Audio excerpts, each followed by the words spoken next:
Calaroga Shark Media. Hello, I'm Johnny Mac with your daily comedy news. Late night back, and Stephen Colbert came out of the box firing. He had some good ones. One, because of the Electoral College, the election could come down in just 7 states. Yeah, it's going to come down in Michigan, Wisconsin, denial, anger, bargaining, depression, and acceptance. Colbert again. One reporter describes the 7-state race as the equivalent of a knife fight in a phone booth. See, a knife fight in a phone booth is notoriously difficult because it involves close quarters, and finding a phone booth, Colbert, one more. Harris is particularly popular with women, while Trump is ahead among men, leading some to call this the boys versus girls election. And remember, many Trump voters are not vaccinated against cooties. Great stuff there. This next joke, I don't know how this made it to air. Really, Jimmy Fallon writers? This is what you got. Jimmy Fallon talking about Joey Chestnut eating 83 hot dogs in a contest. Fallon went with us on the show. I can't believe it. 83 hot dogs in 10 minutes. That's basically me at every wedding when they pass out pigs in a blanket. Ha ha ha. Thanks, Uncle Jimmy. I'm sure he told it better. Seth Meyers with a good one. Did you see the Russian spy harness whale passed away? Seth said even crazier. It died after falling out an 8-story window. Are you ready for some football? It's Chiefs Ravens tonight. It's Chiefs. I know that for sure. Yes, it is the Ravens. The Kansas City Chiefs' world's largest tailgate will return. Rob Riggle will co-host the event. Riggle, a well-known Chiefs fan, good guy. I've worked with him more than once. The tailgate games lineup includes the sauce relay, the 2-minute drill coach's cheeseburger challenge, and the Chiefs Cup. Give us some details, Johnny Mac. Okay, I will. The sauce relay is a relay race in which participants will traverse an obstacle course while carrying containers of barbecue sauce. At the finish line, competitors will pour the remaining sauce into a bucket, and the team with the heaviest bucket, when the timer runs out, wins. That's fun. The 2-minute drill is a passing challenge where participants wear helmets with blacked-out visors, and they have to attempt to complete as many passes into cardboard cutouts as possible in 2 minutes. The coach's cheeseburger challenge. You can't use your hands. You have to assemble a cheeseburger using your partner's hands from behind them. The competitor who's using their hands will be blindfolded. The competitor in front has to guide their partner. You know, that just seems like an excuse to have a pretty lady be your partner, and you'd be like, oh, I'll wear the blindfold. Yeah, I know what's going on there, fellas. Been there, done that. Chiefs Cup, a variation on the traditional flip cup competition where the cups get progressively larger throughout the game. Before you can begin flipping your cup, you have to dump a cup full of confetti on your head. The first team to flip all its cups wins, okay? There's more. There's BBQ&A, Ask Me Anything style interview segment with Chiefs players, answering questions over a rack of Kansas City ribs with no napkins in sight. Chiefs trivia, we can figure out what that is. Chiefs Cup challenge. Players try their hand at Chiefs Cup to see who could register the fastest time. Adam Sandler is a major Swiftie, we learned, and he was on Travis Kelce's podcast. You might know Travis Kelce plays for the Kansas City Chiefs and dates Taylor Swift. See how this all came together there? Very nice. Well slotted, John. You're welcome.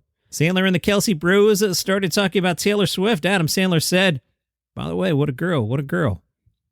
Travis said, you know it, best performer out here. Sandler said, she means so much to our house. The kids were little and we were listening to Taylor Swift. It was one of the first times they listened to every song on the record. When I was a kid, the Beatles you did that with, maybe Elton John. Every tune, they know every word. I love listening to her in the car. I love what she has to say, every message, every melody, the production, what she meant to young girls, what she means to women, what she means to guys doing the right thing in life.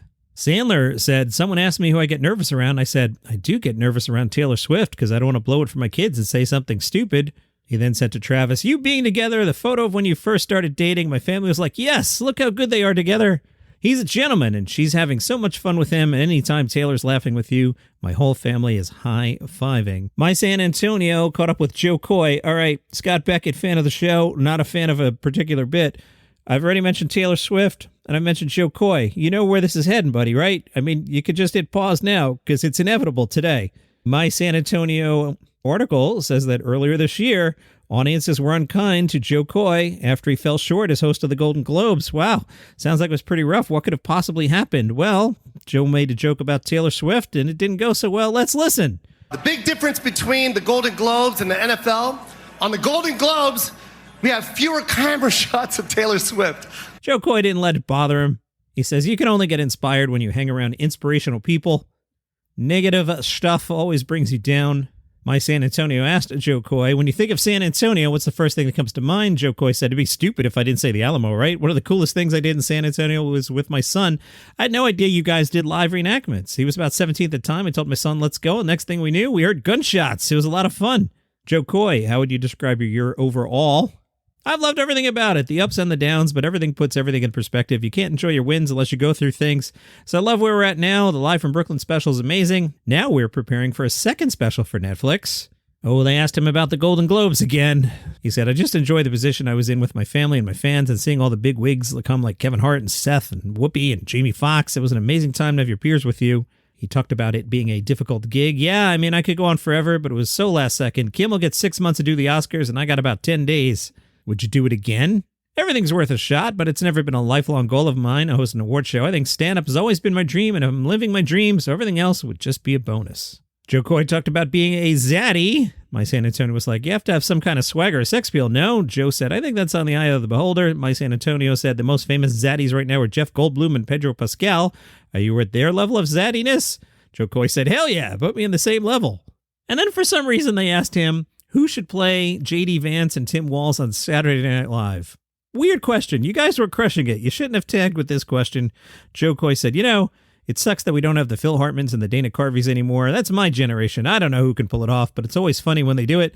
SNL always rips those people apart. They're going to crush it. I think it'd be funny if Will Ferrell came in and did something. Hasan Minhaj is getting another special for Netflix. This one will be out October 22nd. It is called Off With His Head. In Hasan Minhaj, Off With His Head, Hasan Minhaj is back in full force. We see him tackling politics, misguided self-improvement, and the challenges of life with young kids and aging parents. Donald Trump taking shots at Joe Rogan. Trump was on Lex Fridman's podcast, which is just a bizarre podcast. It's super popular, but it's just weird that it even exists. Lex Fridman asked Donald Trump, what's the beef with Joe Rogan?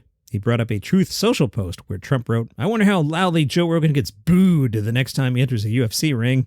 Trump had written that right after Rogan had announced that RFK made sense to him. That was before RFK pulled out of the race and sided with Trump. Friedman said, well, he said some nice things about RFK Jr. You said some not so nice things about Joe. I think that was a bit unfair. Trump said, I don't think there was any intention, and I've always liked him, but I don't know him. I think he's good at what he does, but I don't know about doing his podcast. I mean, I guess I'd do it. You would do it in a heartbeat. Are you kidding me? Get out of here. You do it in 2 seconds. I mean, I guess I'd do it, but I haven't been asked, and I'm not asking him. I'm not asking anybody. Rogan has said that he's turned down several requests from Trump's camp to have Trump on. Rogan told Lex Fridman, I'm not a Trump supporter in any way, shape, or form. I've had the opportunity to have him on my show more than once. I've said no every time. I don't want to help him. I'm not interested in helping him. Trump went on to say Rogan is sort of a liberal guy, I guess, from what I understand. I like that he likes Kennedy. He's a different kind of guy. Don't forget, if you would like this program without commercials, you can go to calaroga.com/plus. You'll get the details there, but the short version is $4.99 a month. You'll get this program and almost everything else on the network commercial-free. calaroga.com/plus. Link in the show notes. I watched Phil Wang special Tuesday night as planned. My daughter joined me. We both liked it a lot. I love the venue, the Shakespeare Globe Theater. So nice, small wooden room lit by candlelight, as Phil pointed out. I did comment in the Facebook group, which is Daily Comedy News Podcast Group, especially in the first 10 minutes or so. My spidey sense was tingling for perhaps, maybe, possibly, wouldn't surprise me if somebody had added some crowd laughter there. There were a couple shots where I heard what in my mind was registering as a waveform of just that a bunch of jokes had a similar laugh of similar length, and then you saw, particularly on Phil's left shoulder, some audience members, they weren't laughing. And then conversely, there were a couple times where there were things that potentially were a laugh line, and somehow the audience all knew at once not to laugh at that particular laugh line. So keep an eye out for that in the first 10 minutes. That said, it's a really good set. I was able to disengage my brain from analyzing waveforms. The material's really set. So Phil Wang, I like that a lot. That will make the end of the year list. Also out this week, I haven't seen it yet, Ginny Hogan's Regression. That one's on Amazon and some other places. Ginny Hogan used to be a data scientist, but she up and left her job in San Francisco to move back with her parents in New York. She talks about addiction, turning 30, and Los Angeles. Congratulations to Will Ferrell. He will receive the 17th annual Kirk Douglas Award for Excellence in Film. Big fancy black tie dinner in Santa Barbara's Ritz-Carlton. The release tells us no actor in the 21st century has been associated with more hit comedy films than Ferrell. Among those in which he starred, 2003's Old School, An Elf, 2004's Anchorman, The Legend of Ron Burgundy, 2006's Talladega Nights, The Ballad of Ricky Bobby, 2008's Step Brothers, 2010's The Other Guys, 2014's Get Hard and the Lego Movie, and the list goes on. That is a pretty good run there. Michael Douglas said, comedy is the hardest and you make it look easy, Will. Congratulations. Dad loved you. From the Boston Globe, Sam J. will be at the Wilbur Theater on Saturday. Sam is just enjoying her tour, not worrying about industry pressures. Sam is just enjoying her tour, not worrying about the industry. Right now, I'm just kind of having fun with comedy again. I kind of like not being in this development of an hour mode because it's a different part of your brain that has to work to do that. I'm just having fun doing stand-up and connecting with audiences again and just playing with ideas as they come. If you go see her at the Wilbur, there's going to be some political jokes in there because that's part of my repertoire. There's going to be some observation in there because that's what I do. But to say it's going to be this or that, I don't really know what's going to be. Stylistically, Jay says she doesn't set the table and just starts talking. I was always like, I was over here, this kind of thing happened to me, and I still approach comedy in that way, so I've never felt a need to explain myself. The more I'm up there and the more I learn, the more I know about myself, so with that, the comfortability comes.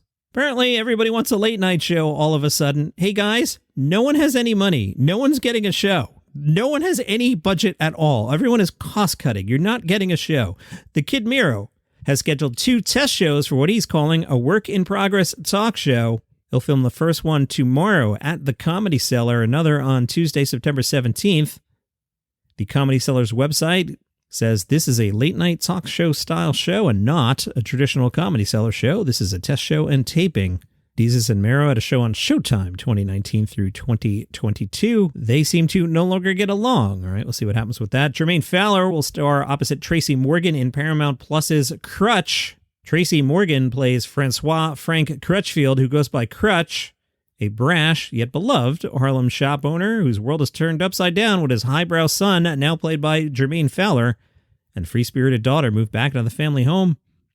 Fowler's character is named Jake, an Ivy League-educated lawyer who forgoes a high-paying position at a swanky white shoe law firm to provide low-cost legal aid in Harlem. Yellow Jackets has added Joel McHale for a guest role in its upcoming 3rd season. Details on Joel McHale's character are being kept quiet for now. Maybe the Inbetweeners will come back. Have you ever watched this show? It's fantastic. One of my favorite shows, British show about, I guess they were high schoolers, typical horny teens kind of comedy, but it was really good. Star Joe Thomas says that he and his co-stars would consider reuniting for a 3rd movie. He told the Always Be Comedy podcast that the idea had been discussed in various forms. We're all still around. We're all still in each other's lives. We all still like each other, and it was something that came up. I think we'd want to do it. I think it works with the right idea. It would be challenged to doing another series just because of the timeline. Yeah, I don't know how they would be still in high school. They'd be 40.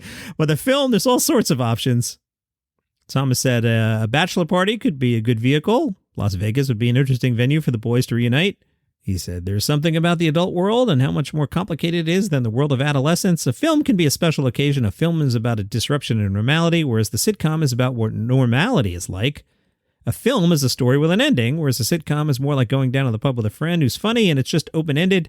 The Inbetweeners ran as a TV series on Channel 4 in the UK back in 2011. The original movie grossed $88.9 million worldwide. The 2014 sequel made $63.9 million. Aaron Weber will tape his special tonight, tomorrow, and Saturday at the Lab at Zanies in Nashville with the help of Nate Bargatze's Nateland Entertainment. Nate is becoming a mogul.